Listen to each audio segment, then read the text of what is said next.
자, 시작하겠습니다. 이거 하다 보면 사람들이 많이 모입니다.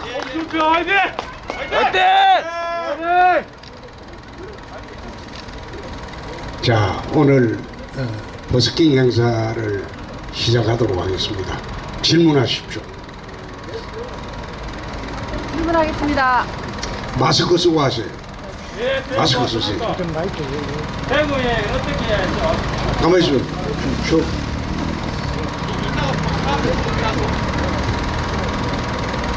안녕하십니까. 저는 지산동에 사는 최종현이라고 합니다. 네.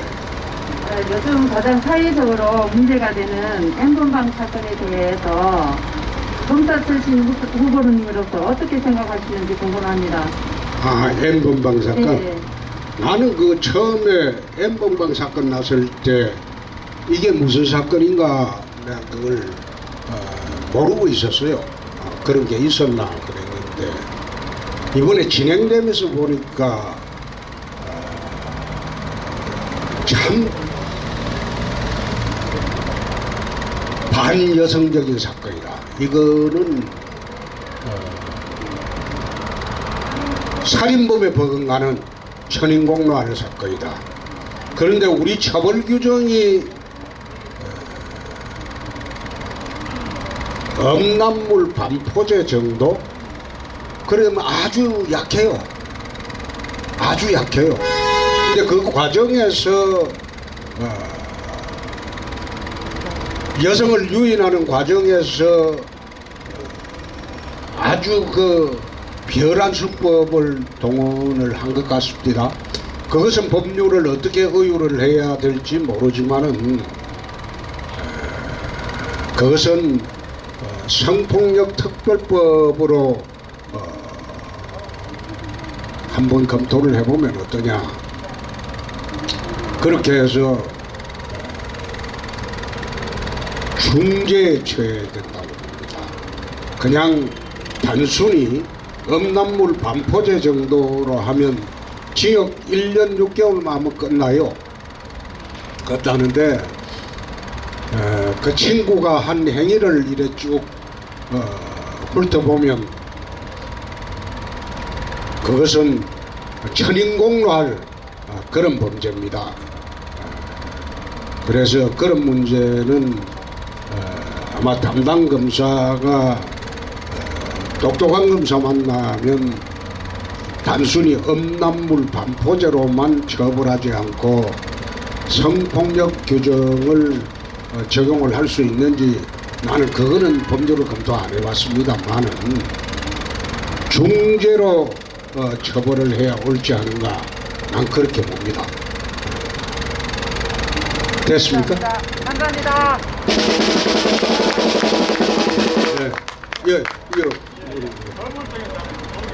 네. 예. 법물동에 사는 김홍인데요. 후보님께서 고향에 가신다 얘기하시고 또 양산에 가신다 하다가 수성으로 오신 그 이유가 있습니다. 예. 그네 처음에 이야기를 한 것 같던데 첫날. 저는 오늘 예. 제가 정치 25년 하면서 서울 강북 험지에서만 출마를 했습니다. 대구 오려고 몇 번 시도를 했는데 당에서 대구는 공천을 절대 주지 않아요. 저보고는 늘 강북 험지에서만 그 우리 당이 당선되기 어려운지 그것만 출마를 쭉 시켰는데 대구에서 한번 정치를 해보겠다고 몇 번 시도를 했는데 그게 좌절이 됐어요. 그래서 저도 이번 총선 출마가 마지막입니다. 마지막이고 그래서 태어난 고향에 가서 마무리를 하겠다 이런 생각이 들어서 밀양 창녕에 갔는데 당에서는 절대 그곳은 공천 줄 수 없다는 겁니다. 그래서 반쯤 협의가 돼 가지고 아무런 연고도 없는 양산에 김두가이가 나오기 때문에 또 거기는 민주당이 당선된 지역입니다. 어려운 지역에 이제 협의를 해서 이제 가기로 했거든요. 그런데 처음에는 KBS 여론조사에서 한 5% 치고 있을 때는 말이 없다가 한 일주일 있다가 두 번째 여론조사 나왔을 때는 제가 한 8%로 거꾸로 이기는 거로 나와버렸어요. 그때부터 당에서 공천을 못 주겠다는 거예요. 그럼 어떻게 하냐? 이번에 출마하지 말라는 겁니다. 국회의원 선거에 출마하지 말라는 겁니다. 공천을 안 주겠다는 거예요.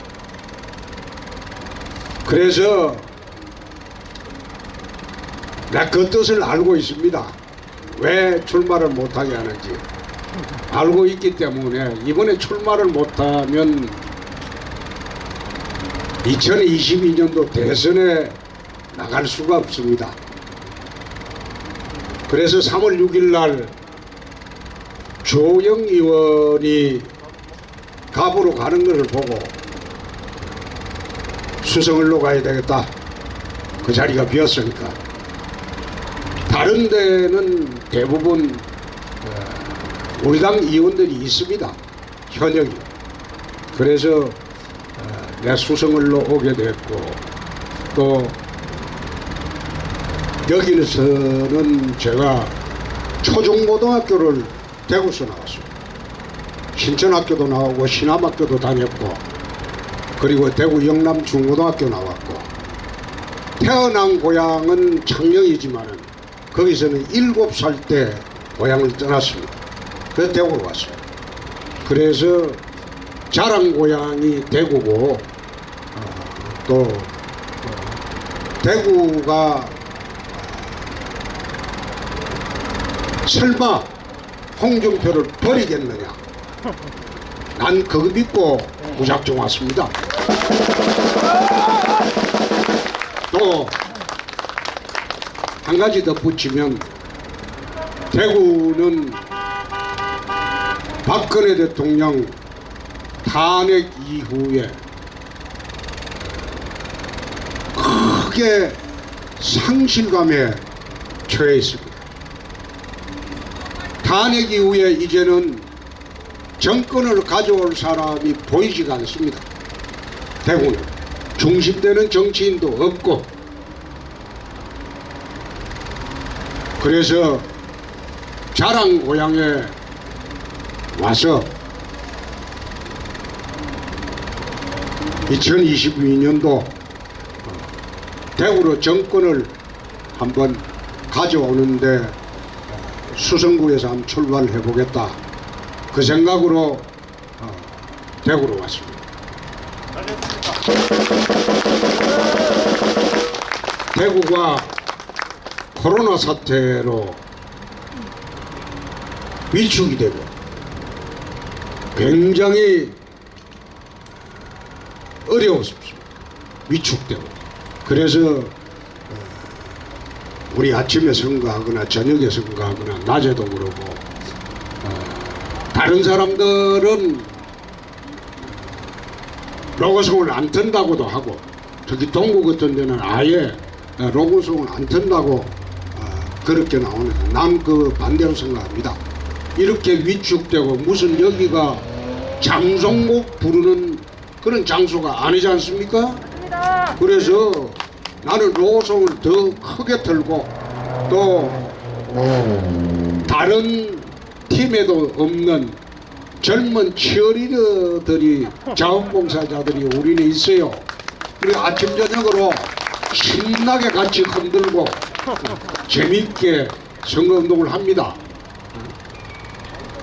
코로나로 얼마나 여러분 위축되고 겁나고 또 가슴 졸이고 장사도 안 되고 기업도 망하고, 그런데 선거할 때 무슨 장송곡 틀듯이 해가지고 그 선거 되겠습니까? 선거 때만이라도 신나고 즐겁게 축제로 보내야 옳겠다. 그래 싶어서 우리는 로고송도 크게 틀고, 젊은이들 아침에 춤도 추게 하고 추고, 그리고 이번에는 노래는 안 하려고 합니다. 지난 대선 때는 워낙 탄핵으로 무너져 가지고 우리가 무슨 말을 해도 객석에서 반응을 안 하니까 나라 망친 정당이 무슨 너가 대선 나왔냐 이런 말로 전국을 휩싸으니까 무슨 말을 할 수가 없어요. 그러니까 동성로에서 홍도야 울지 마라 부르고 제천 가서는 울고는 너 박달재 부르고 서산 가서는 서산 갯마을 부르고 저 강화도 가서는 개나리 처녀 부르고 그렇게 해서 선거를 할 수밖에 없었다. 그러나 지금은 정상으로 돌아왔기 때문에 제대로 말씀을 드려도 그 메시지가 전달이 된다. 그래서 지금은 노래 안 불러도 되는 선거가 되었다. 이렇게 말씀을 드립니다. 예.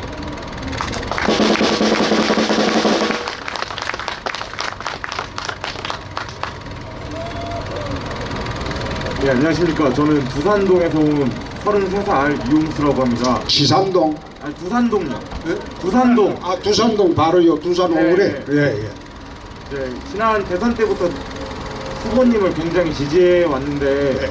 지난 대선 때 후보님께서 가장 강력하게 말씀하셨던 것 중에 하나가 강성노조를 없애야 된다, 철폐해야 된다라는 얘기를 굉장히 말씀하셨었는데 저는 그 중에서도 제일 없애야 될 첫 번째가 전교조라고 생각을 합니다. 어디? 전교조요. 그렇습니다. 예, 지난 이거- 대선 때 내가 첫째 없애야 할 게 정교조, 강성노조, 종북 세력 요 세 개를 이야기를 했을 겁니다. 제가 얘기하고자 하는 얘기는 질문하고자 하는 얘기는 이번 선거에서 선거권이 좀 나이가 좀 줄어들었죠. 18세, 19세니까 고등학교 2학년, 3학년 때인데 제가 중고등학교를 나왔을 때가 김대중 노무현 정권 때 중고등학교를 나왔는데 그때 역사 교육 시간에 정교조를 통해서 굉장한 세뇌와 잘못된 역사 지식을 많이 쌓았던 것으로 기억을 하는데 과연 그 후보님께서 국회에 만약에 입성하게 되신다면 이 전교조를 없애거나 뭐 이 세력들을 좀 어떻게 할 것인지에 대한 확실한 얘기를 좀 예. 듣고 싶은 것 같습니다. 정교조는 없앨 수는 없습니다. 없앨 수는 없는데 세력을 약화시킬 방법은 있죠. 학교의 학생부를 없애면 됩니다. 우선은 우리 입시 제도를 좀 바꿔야 돼요. 학생부는 고려하면 안 돼요. 입시 제도는 1년에 2번 연합고사 치고, 연합고사라고 그럽니까? 연합고사? 학력고사. 그 시험을 보고 그 중에 성적 좋은 거 하나 가지고 입학하는, 나는 기여 입학제, 뭡니까 그 뭐죠 입학 사정관제, 수시 그거 다 폐지해야 된다고 생각합니다. 정시로만 1년에 2번 시험 봐가지고 그 중에 한 번 잘 본 거 그거 가지고 대학에 들어가야 한다고. 수시 입학이나 또 입학 사정관제를 채택하니까 돈 많은 집의 애들만 좋은 대학 가요. 실제로 열심히 공부해서 대학 들어가려고 하면 그게 20%에서 30%밖에 되지 않아요. 정시가. 그렇게 하다 보니까 좀 힘든 집에 태어난 애들은 스펙을 쌓을 기회가 없죠. 스펙을 쌓으려고 하면 해외도 갔다 와야 되고, 또 지난번에 조국 사태나 또 뭐 어떤 사람 사태 보듯이 자식을 부탁을 해서 이상한 경력을 붙이고 장관상을 주고 그렇게 해서 대학 가잖아요. 그러니까 난 그런 거 반대입니다. 또 서울의 인흥고 사태에서 봤듯이 정교조 학생부가 딱 작성이 끝나니까 인원고 애들이 정교조에 반대하고 반정교조 운동을 시작했거든. 그러니까 학생부 제도를 이용하니까 그게 대학 입학에 반영이 되니까 정교조 교사들이 학생들을 통제하는 수단이 돼버렸어요. 그러니까 그것도 일체 대학 입학 시험에 반영하면 안 돼. 그래서 학생부 폐지하고 정교조를 약화시키는 가장 큰 무기가 나는 학생부 폐지하고 대학 입학하는데 정교조 교사들의 역할을 줄여버립니다. 없애버립니다. 그러면 정교조가 학생을 통제하지 못하고 그래 하지 못하겠죠. 두 번째, 이념 교육을 조장하는 교사들은 학부모들이 고발을 해야 돼요. 학부모 단체가 나서고 학원에서 아직 인격 형성이 되지 않은 초중고등학교 학생들에게 좌파 이념을 교육시키는 교사들을 학부모 단체들이 들고 일어나서 고발을 해야 돼요. 교사를 고발해야 돼요. 그리고 그 교사 담임 거부하고 그런 투정을 해버려야 돼요. 그렇게 해서 정교조가 초중고등학교에서 그 학원 현장을 이념의 교육장으로 만드는 것을 막아야 돼요. 세 번째, 지난번에 박근혜 대통령 때 추진하다가 정교조가 겁이 나서 못한 역사교과서를 국정교과서로 해야 된다고 나는 생각합니다. 적어도 대한민국 역사를 공부하는 것은 좌파 이념을 들어간 그런 역사책은 초중고등학교에서는 가르치면 안 된다고 봅니다. 초중고등학교를 졸업하고 대학에 들어가서는 좌파 이념 그런 역사책도 봐야 돼요. 그때는 이미 이론적인 평가가 자기 인격이 성숙됐을 때니까 대학 들어갔습니다. 근데 그 전에는 그런 것을 교육시키면 안 된다. 나는 객관적인 기준으로 초중고등학교 역사교과서는 국정교과서가 되는 것이 맞다. 나는 그렇게 봅니다. 또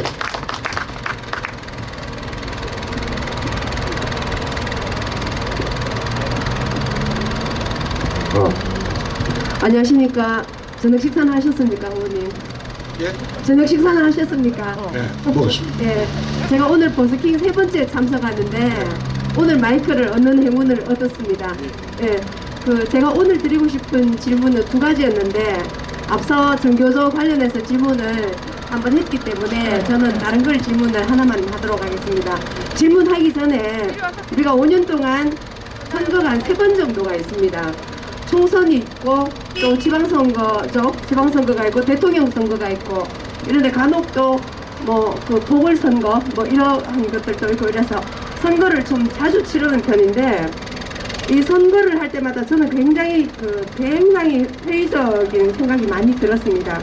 과연 우리가 열심히 이렇게 우리 혈세로 또 이렇게 선거에서 뽑힌 사람들 당선된 분들이 이제 정치를 하시고 뭐 이것저것들 챙기면서 이제 우리 혈세로 이제 이렇게 유지가 돼 나가는 상황인데 또 우리가 이렇게 또 선거가 다가왔다. 자, 선거가 끝나고 나면 무슨 일을 하시는지 얼굴도 보이지 않고 너무 많이 실망을 줬습니다. 정치하시는 분들이요. 아마 여기 계신 분들도 많이 그렇게 생각을 하시고 계실 거예요.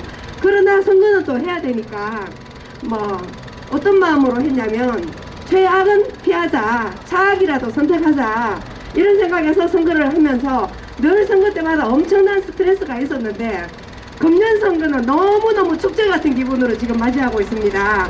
기분이 예? 너무 좋습니다. 아, 그래요? 그래서 수성을 선거가 저는 제 개인적으로 매우 축제라고 생각합니다. 그래서 저는 뭐 내일도 아닌데 어쩌면 내일이 아니지만 너무 축제 같은 기분으로 지금 이번 선거를 맞이하고 있고요. 기분이 굉장히 좋은 설레이는 나날을 보내고 있는데, 제 질문 두 가지 중에서 아까 정교조 말씀하셨고, 그거 제가 잠깐만 더 좀 말씀드리겠습니다. 지금 이번에 정권을 바꾸지 못하면 우리는 이제 북침으로 아주 그냥 고체화 되어 버릴 겁니다. 네. 지금 아이들이, 초등학교 다니는 아이들이 남침인지 북침인지 이거를 아주 묘하게 교육을 시키고 있어서 네. 정권이 한 번만 더 바뀌면은 이거는 교과서가 아주 그냥 걸레가 된다고 저는 생각합니다. 네. 네. 그래서 반드시 정권을 교체해서 아이들 교육부터 좀 바로 잡아 나가고, 자, 둘째, 우리 사회 산업 경제의 악의 축인 민노총을 어떻게 할 것인지, 민노총을 어떻게 할 것인지, 그거를 어떻게 그런 정책을 펴실 것인지 그걸 여쭙고 싶습니다. 예, 예. 사실 그렇습니다. 지금 세계가 전부 우파 정권으로 다 돌아섰어요. 유럽이 그래요. 남미가 그래요. 유럽, 남미에서 좌파들이 득세를 했는데 세계가 지금 전부 우파 정권으로 다 돌아섰습니다. 그런데 대한민국만 이상한 바람이 불어서 좌파들이 득세하는 그런 세상이 돼버렸어요. 근데 그 사이에 한국 보수 우파들이 너무 안이했고 비겁했고 눈치를 너무 봤습니다. 그래서 2022년도 선거에는 아마 국민들이 좌파들의 행폭, 좌파들이 나라를 무너뜨린 거, 그리고 나라를 망가뜨린 거, 거기에 대한 응징이 있을 것으로 저는 확신을 합니다. 그래 하려면 야당이 잘해야 되겠죠. 야당이 잘해야 되고, 또 우리가 정권을 가져오려면 TK만 힘이 되어서는 안 되고, 여기가 힘의 근원지가 되어야 될 겁니다. 힘의 근원지가. 한국의 70년 역사 속에서 TK가 대통령이 40년을 했습니다. TK가 70년 동안. 말하자면 한국의 영광과 번영을 그대로 가져다 준 그 세력의 본산이 TK입니다. 대구 경북입니다. 그러면 대구 경북을 뿌리로 해서 이제 우리가 힘을 모아서 전국에 확산을 시켜서 이제 정권을 가져와야 될 겁니다. 민노총을 어떻게 하냐? 저는 민노총이라기보다도 강성노조라고 합니다. 강성노조. 제가 경남지사를 할 때 진주 의료원 사건이 있었습니다. 진주 의료원이 강성노조의 놀이터였죠. 정교조였죠? 민노총이었죠. 그게 이제 보건의료노조가 민노총입니다. 그런데 제가 지사로 가기 전에 14년 전부터 진주 의료원 종폐 문제가 과연 이거를 그대로 둬야 하느냐, 역대 지사들이 늘 머리 아프게 고민하던 게 진주 의료원 종폐 문제였어요. 정상화가 안 돼요. 강성노조가 거기 딱 틀어앉아가지고 병원이라기보다도 제가 가서 보니까 강성노조의 놀이터에 불과했다. 도립의료원에 구실을 못했다. 그래서 진주의료원 원장한테 제가 보궐선거 당선되자 바로 물어봤어요. 의료원을 정상화시키려면 어떻게 해야 되느냐. 그러니까 진주의료원장이 대답 안 하고 있다가 이틀 뒤에 사표를 내고 나가버렸어요. 나는 정상화시킬 자신이 없다. 노조가 워낙 세니까. 그래서 우리 보건복지국 직원들한테 사흘간 정상화 방안을 연구해서 가져오느라. 근데 사흘간 자기들이 이제 14년 동안 정리를 해가지고 온 것을 딱 보니까 정답이 폐업이야. 폐업을 하자. 이거는 병원을 없애는 게 맞겠다. 그래서 내가 그런 이야기를 직원들에게 했습니다. 나는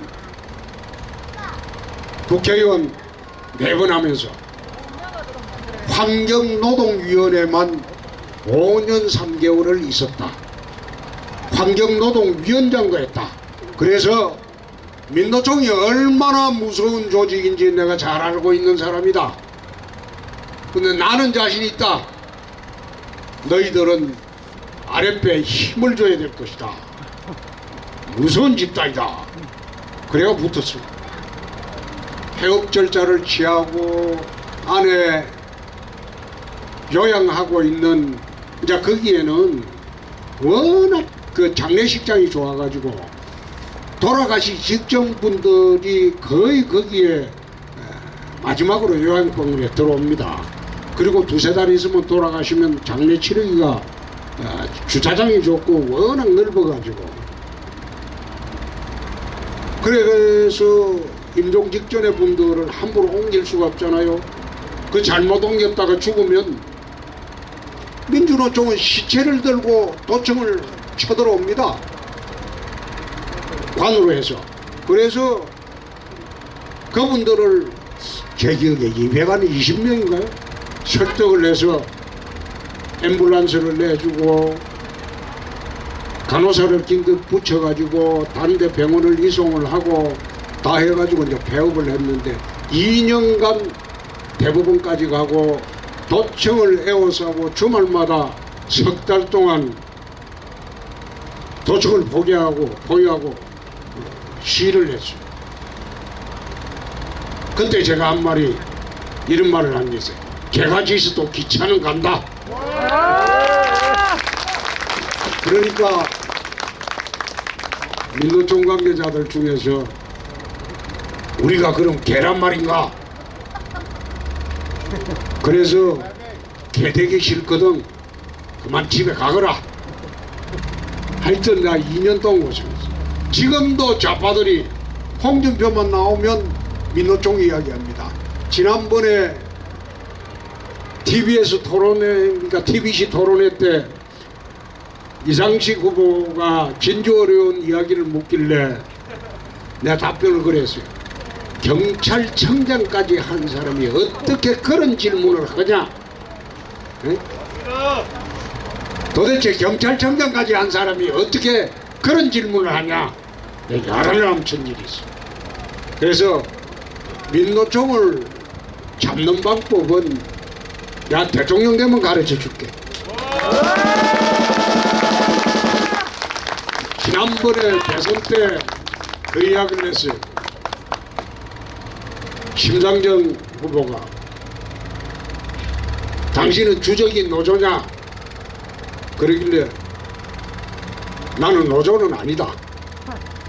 내가 이야기는 노조의 부당한 행동을 내가 잘못됐다고 하는 것이지 노조를 부정하는 게 아니다.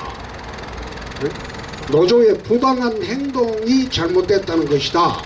그걸 바로잡고자 하는 것이지 노조는 주적은 아니다. 그러나 노조가 헌법과 법률 테두리 내에서 합법적인 노조 활동을 한다면 그것은 우리가 단속을 할 수 없다.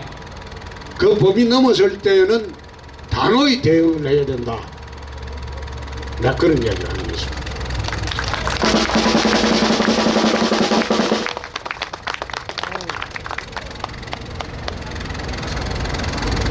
이거 학생들 와서 학생들이 좀 질문해요. 일이 나와요. 예, 안녕하세요. 예, 저는 멀리 남부에서 왔습니다. 예. 연일 이렇게 조금 더 변함없이 이렇게 참 건강하게 활력으로 이렇게 버스킹을 하시는 모습을 보고 평소에도 우리 홍 후보님을 존경을 했지만 다시 그 큰 마음으로 존경을 하게 되었습니다.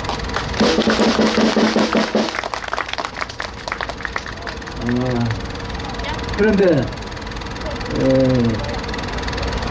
저는 홍 후보님을 처음 알게 된 거는 모래시계 검사부터 알게 돼가지고 4선 국회의원 그리고 원내대표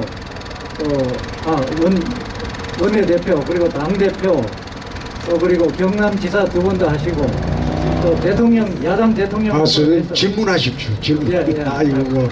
그래 좀 해서 무색합니다. 점점 더 존경하는 마음이 깊어갔습니다. 네, 질문하십시오. 그런데 홍 대표님께서도 참 여러 가지 장점이 많이 있고 네. 또 제가 생각하기에는 현존하는 정치인으로서 가장 캐리어가 좋고 가장 우리나라를 살릴 수 있는 분이 아닌가 생각을 합니다.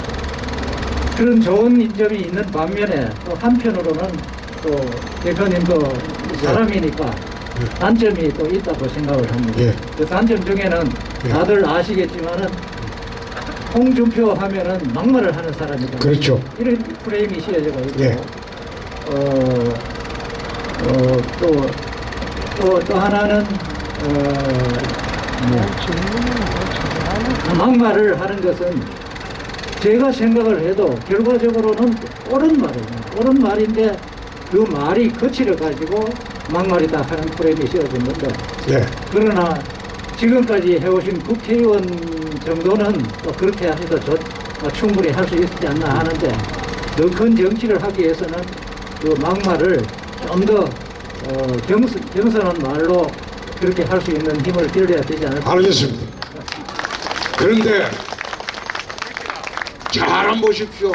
노무현 대통령은 저보다 훨씬 심했는데 한번 노무현 대통령 어록을 다 보십시오. 그런데 나는 그게 막말이라고 하는데 그 막말 프레임을 씌운 게 출발이 어디선가 하면 야 경남지사 대통령 후보 나오기 직전에 노무현 대통령 몇 축인데 왜 안 가느냐 그래 물었을 때 김해거든요. 경남지사가 왜 안 가느냐 그래 물었을 때 노 대통령의 죽음은 어려운 죽음이 아니다. 자살이다. 그래서 자살한 사람 빈소는 나는 안 가는 게 원칙이다. 그 이야기를 했거든요. 그때 이제 그게 이제 막말의 시초가 됐죠. 한번 찾아보세요. 노무현 대통령이 서거하셨다고 말을 하는 게 옳은데 자살했다고 말을 했기 때문에 막말이라고. 막말 프레임은 좌파들이 그래서 씌우기 시작한 겁니다. 내가 무슨 말만 하면 세게 말만 하면 그걸 전부 막말로 다 몰았어. 또 하나 이야기해 볼까요? 재작년 지방선거 때 남북 정상회담을 하는 것 보고 제가 뭐라고 했습니까? 저거 위장평화회담이다. 국민들 속아서는 안 된다. 절대 핵폐기하지 않는다. 그때 국민의 80%가 막말이라고 했어요. 위장평화회담이다. 김정은한테 속는 것이다. 자, 2년이 지났어. 북한은 핵은 이제는 SLBM까지 개발하는 단계에 왔어요. 마지막 단계까지 왔어요. 미사일을 지금 몇 발 쏘았습니까? 네? 30번 이상 쏘았죠? 그게 평화회담이었습니까? 아니었죠?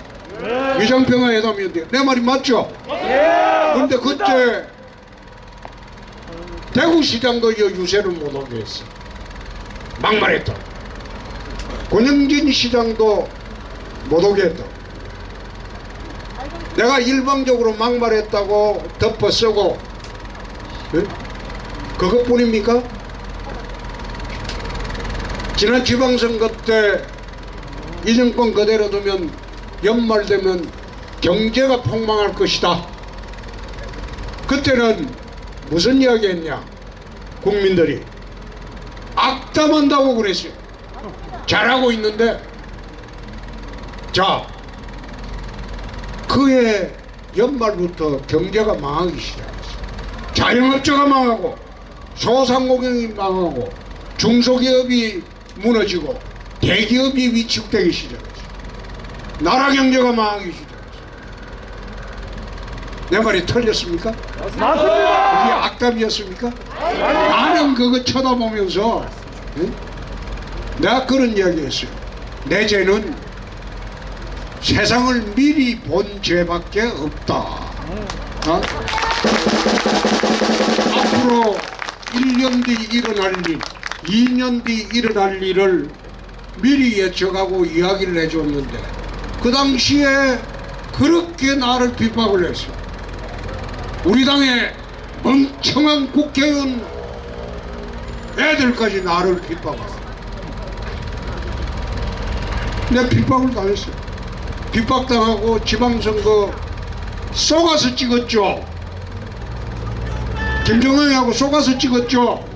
찍고 난 뒤에 지금 전국 민주당이 열 몇 군데 자치단체 내버렸죠. 그래 되고 난 뒤에 지금 나라가 잘 굴러가고 있습니까? 아닙니다.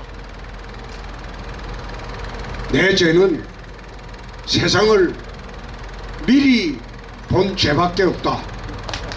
그래서 내가 그 뒤에 이런 소리까지 했습니다.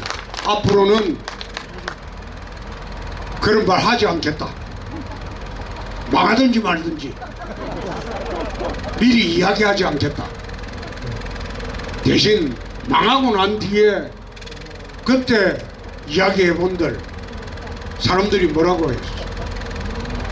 그래서 참 그렇습니다. 그게 드루킹이라고 지난번에 대선 때 8,800만 건의 여론조사를 했어요. 8,800만 건이에요. 그 드루킹이 제일 타켓으로 삼은 게 막말 홍준표입니다. 경상도 말로 하니까 또 억양이 세니까 조금만 센 말하면 그걸 막말이라고 뒤집어 씌우고 그 뒤에 막말이라고 뒤집어 씌운 사례를 쭉 보십시오. 개가 짖어도 기차는 간다. 이것도 막말이라고 했어요. 그거는 바람과 함께 사라지다라는 유명한 영화에 크라크 케이블이 비비안 리한테 비비안 리가 소신없이 흔들리니까 개가 짖어도 마차는 간다 그랬어. 거기에서 유래된 말입니다. 아주 그 명대사입니다. 명대사. 근데 그걸 93년도 김영삼 대통령이 개혁에 저항한다고 개가 짖어도 기차는 간다 그랬어. 그럼 김영삼 대통령이 이야기할 때는 막말이라고 아무도 안 하고 이야 명언이다 이랬어. 기가 막힌 비유다. 근데 내가 하니까 막말로 뒤집어 씌워. 문재인 대통령도 2012년도 12월에 박근혜 대통령하고 붙을 때 김무성 대표가 비리를 이야기하니까 문재인이가 뭐라고 했냐면 개가 짖어도 기차는 간다 그랬어. 근데 문재인 말할 때도 그 막말로 아무도 안 그랬어. 근데 내가 이야기하니까 막말이라고 뒤집으시오. 나는 막말이라고 이야기하는 사람, 난 그런 사람들 쳐다보면서 앞으로 당신들한테는 세상을 미리 보고도 이야기하지 않겠다. 차라리 입 다물고 있는 게 더 편하지. 앞으로 막말 안 합니다. 옛날에도 한 일 없고. 예. 됐습니다. 답변 됐고요. 저도 또 딴 사람한테 하나만 주세요. 더. 예. 또 하나 말씀드릴 것은 제가 계속 와서 말씀을 많이 들었습니다만 대표님께서는 지금까지 개파에 가입도 안 했고 개파를 조직하지도 않으셨다고 그랬습니다. 예. 이것도 마찬가지로 국회의원 정도 하려 하면은 그렇게 되겠지만은 앞으로 그래도 큰 정치를 하시려면은 어차피 사람은 정치는 사람이 하는 거니까 거기에 자기 개파가 있고 자기 말을 들어주는 사람 또 호의하는 사람이 있어야 되지 않을까 그런 생각을 했습니다. 선생님 알겠습니다. 이번에 대가 올라가면 한 만들어 볼게요. 고맙습니다.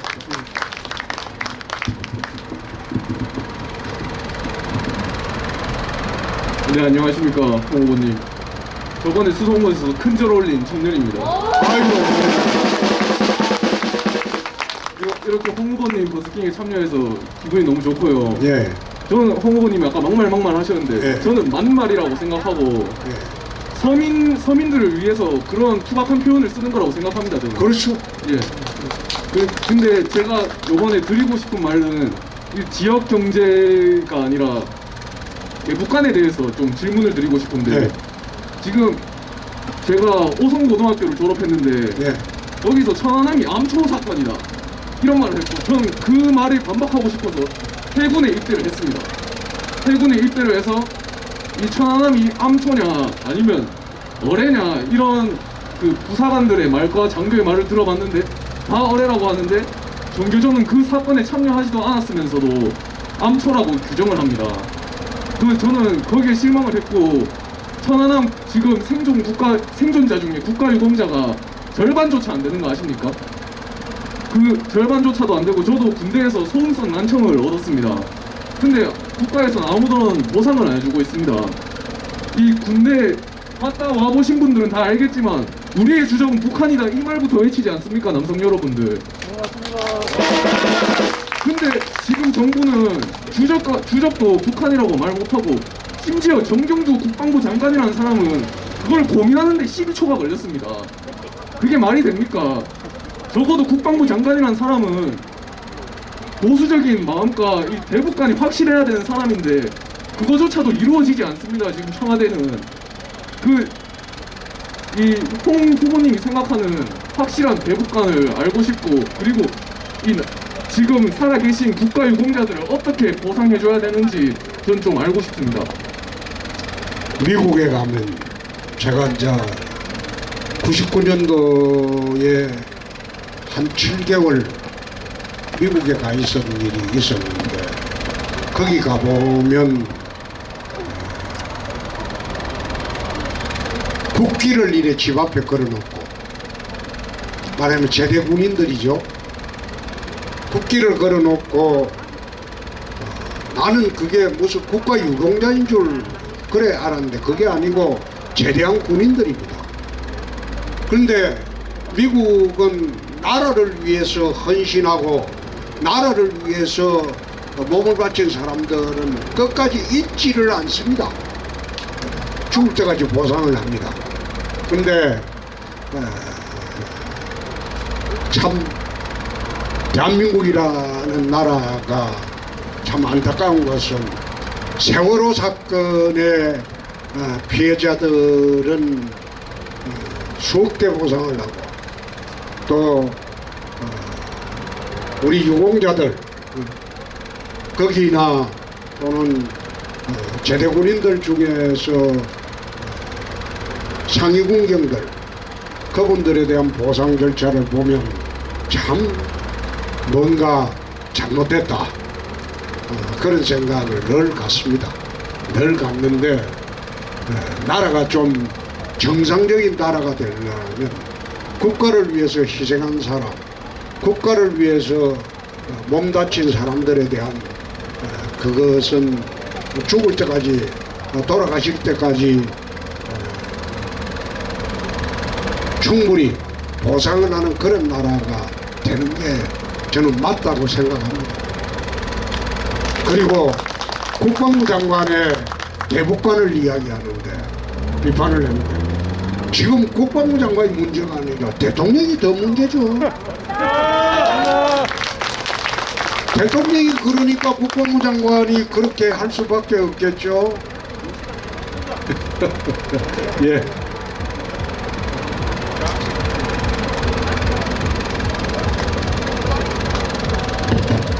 네, N번방에 대해서 추가 질문을 좀 드리겠습니다. N번방이라고 하고 박사방 사건이라고 하는데 이런 디지털 성범죄가 판결을 먹고 자랐다는 말이 있습니다. 근데 이게 무슨 얘기인가 하면 실제적으로 이런 디지털 성범죄의 기소율 자체가 30-40%밖에 되지 않습니다. 그리고 실제 판결을 보면 판결 내용도 보면 한 71~2% 정도가 뭡니까 이거 벌금형으로 끝이 나버립니다. 그렇게 되다 보니까 예를 들어 가지고 이렇게 제작한 사람은 물론 그 처벌을 받을 수가 있겠습니다만 아까 후보님께서 설명하신 것처럼 그 방에 참여를 해서 그런 불법적인 동영상 성인 제작물을 이렇게 사들이고 이 본 사람들 이런 사람들은 잘 아시는 것처럼 외국에서는 심지어 그 동영상을 소지를 하는 것만으로도 뭐 수십 년, 100년까지 처벌을 받는다고 합니다. 그런데 이제 한국에서는 그런 법률이 없는 걸로 알고 있습니다. 그러다 보니까 이게 무슨 그런 방에 들어가서 이걸 그러니까 쉽게 얘기해서 수요하고 공급이 있어야지 이게 수요가 있어야지 공급을 하는 거 아니겠습니까? 이런 사람들을 처벌을 하지 않으면 실제적으로 이런 범죄가 없어지기가 그렇지 않을걸요.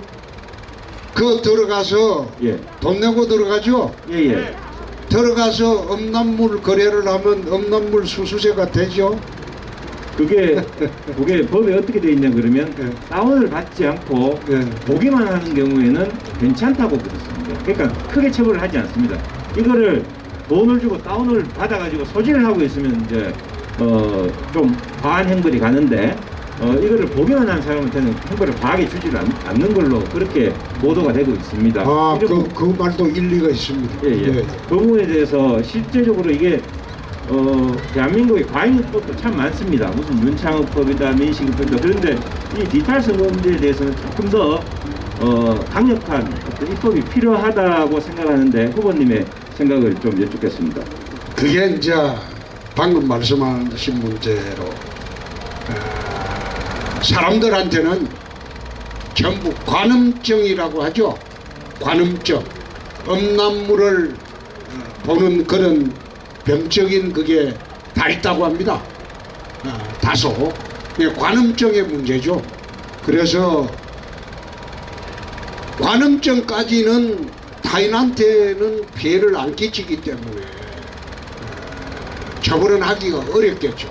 그러나 그것을 이제 다운받아 가지고 저장을 하거나 그래 할 때는 처벌을 하는 게 맞겠죠. 그리고 이미 나는 좀 그 이해하기 어려운 게 돈을 100만 원, 200만 원 내고 들어간 자체가 그거 보러 들어갔으면 그게 음란물 매수가 아닌가요? 그렇게 봐야 하는 거 아닌가요? 예? 그걸 갖다가 단순히 자기가 관람한 거 아니에요. 돈 내고.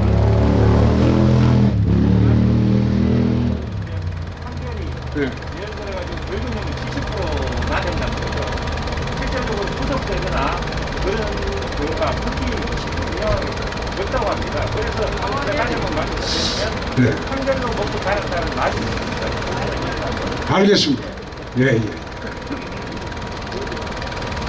자, 또. 박수.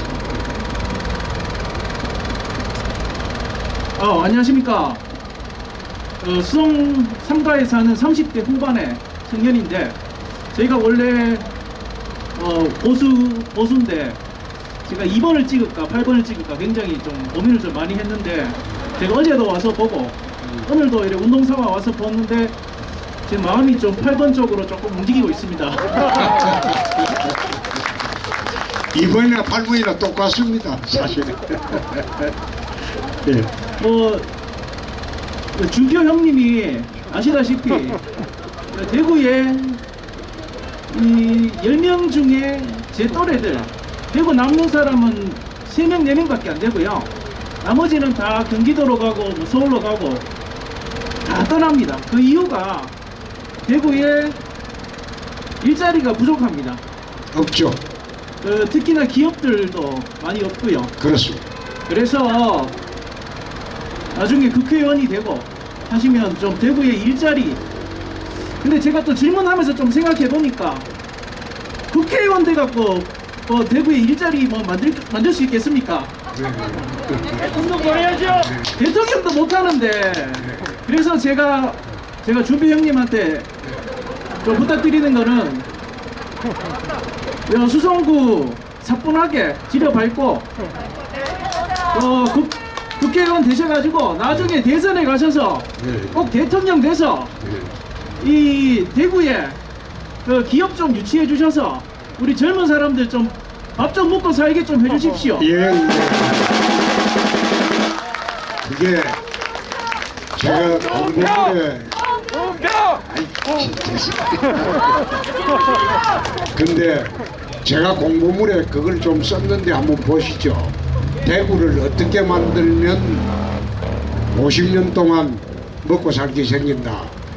아마 오늘 집에 가셔가지고 제가 그 선거 공보물을 각 가정에 보낸 게 성관에서 온 거 있죠. 그거 보면 대구는 70년대 섬유산업으로 큰 도시입니다. 이 도시가 섬유로 먹고 사는 도시인데 이 도시가 섬유가 망하면서 대구 주력 산업이 없어져 버렸어. 대구를 먹여 살리는 산업이 없어져 버렸어. 그 뒤에 80년도에 반짝 청구, 우방 그리고 보성주택 건설이 대구를 반짝 먹여 살렸어. 근데 그 회사도 다 망해버렸어. 그러니까 대구를 끌고 가는 산업이 없어요. 대구에 주력 산업이 없어요. 그러면 대구에 주력 산업을 키워야 되는데 미래 50년 먹거리 산업을 박정희 대통령이 돼가지고 구미 그 시골에 공단을 유치를 했어. 구미공단. 그래서 TK가 구미공단의 덕을 30년을 봤습니다. 근데 그 구미공단도 지금 쇠퇴하고 있죠. 그래서 TK의 먹거리가 없어져 버렸어. 그래서 미래 먹거리 산업으로 삼성 차세대 반도체 산업 같은 것도 대구 근교에 유치를 한번 해보자. 유치를 할 수 있는 동력이 생긴 게 2026년도에 통합신공항이 들어옵니다.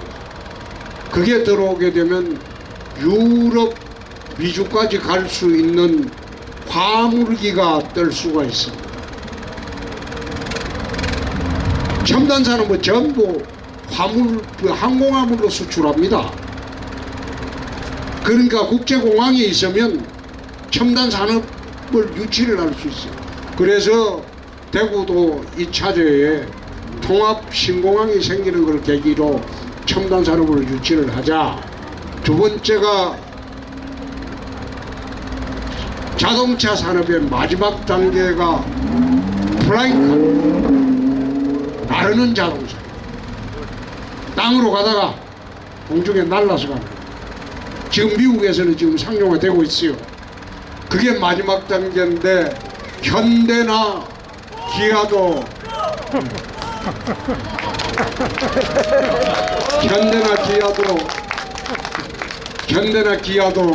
지금 플라잉카 산업을 준비를 하고 있어요. 그것을 대구로 한번 유치해보자. 내가 두 가지 제안을 내놨습니다. 그걸 하려면 국회의원 임원으로는 안 되고 나중에 대선 공약으로 연결시키기 위해서 이번에 그걸 제안을 내놨습니다. 그걸 하게 되면 아마 대구 청년들이 서울 안 가고 대구 근교에서 전부 좋은 직장 가질 수가 있을 거예요.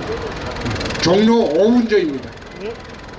나는 내일 아침에 TV 토론을 10시에 가야 되기 때문에 9시까지 정확하게 하고 지금 집에 가서 자야 됩니다. 예? 본부장님, 자, 올라오시죠. 우리 수성구청 형님. 질문을 여기서 받고 수성구청장님한테 이제 물어보십시오. 안녕하십니까. 예, 홍준표 후보 총괄 선거대책본부장 맡은 것을 영광스럽게 생각합니다. 오늘 이렇게 많은 분이 오셨는데 수성못이 한 7년 전에 정비되면서 버스킹 하는 이런 풍습이 생겼습니다. 저도 버스킹 말을 몰랐습니다. 근데 제가 정비해 놓고 한 3개월 지나니까 봄이 됐어요. 봄이 됐는데 자연스럽게 많은 사람들이 와서 음악을 공연하기 시작했습니다.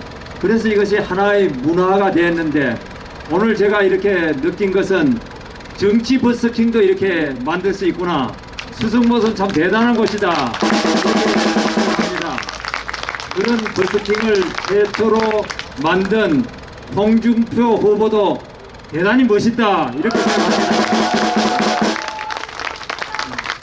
우리 수성구의 꿈은 세계적인 선진도시가 되는 것입니다.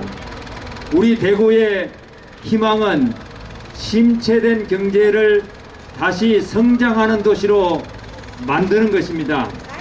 대한민국의 미래는 자유민주주의를 바로 세우고 경제를 성장시켜서 5만 불 세계 5대 경제대국으로 만드는 것입니다. 수성구의 꿈, 대구의 희망, 대한민국의 미래, 홍준표 후보만이 할 수 있습니다. 수성을이 힘센 국회의원 홍준표 후보를 당선시키고 2년 후에 대권 도전하는 그러한 영광스러운 지역이 되기를 바랍니다.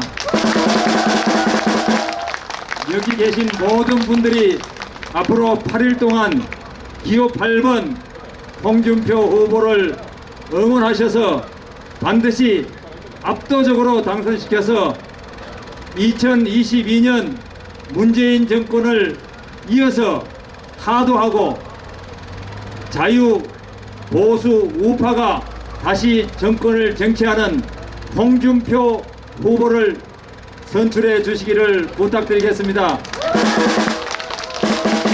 홍준표 후보 많이 사랑해 주십시오. 감사합니다. 방금 수성구청장님이 찬조 연설을 했습니다. 하여튼 오늘은 가만있어. 내 초등학교 친구들도 왔다는데 안 보이네. 어디 있는지 내 모르겠네요. 하여튼 오늘 저녁도 고맙습니다. 고맙고 또 이제 많은 질문을 해 주셔가지고 정말 고맙습니다. 제가 답변을 할 때 아주 강하게 답변하는 게 있을 거예요. 강하게 답변하는 것은 내가 그렇게 해야지 되겠다. 말하자면 그거는 그냥 유하게 답변해서는 오해가 안 풀리니까 강하게 답변을 할 수밖에 없다. 그런 말씀을 드리고 저희들이 지난번에 이제 정치 버스킹을 내가 당선이 돼도 한 달에 한 번은 수성을에서 이런 주말에 시민과의 정치 버스킹 행사를 갖도록 하겠다 이렇게 약속을 했습니다. 아까 어떤 분이 당선되면 꼬라지도 보이지 않고 사실 그렇습니다. 국회의원은 동네 돌아다니는 것은 국회의원이 아닙니다. 국회의원은 시의원, 구의원처럼 동네 국회의원이 아니에요. 동네 의원이 아니에요. 동네 일 하는 게 아니고 나라 일 하는 거예요. 자기가 진짜 수성구를 대표해서 대한민국의 일을 해달라고 뽑아준 건데 동네만 돌아다니면 그건 국회의원 아니죠. 동네 의원을 해야죠. 그래서 제가 드리는 말씀은 그런 비난을 받지 않기 위해서라도 제가 당선이 되면 한 달에 한 번씩은 주말을 택해서 지역의 현안, 나라의 현안, 그리고 대구의 현안에 대해서 질의응답을 하는 버스킹 행사를 한 달에 한 번은 할 것으로 제가 약속을 드립니다. 오늘은 내일 토론이 있어서 저는 그만 가겠습니다. 감사합니다.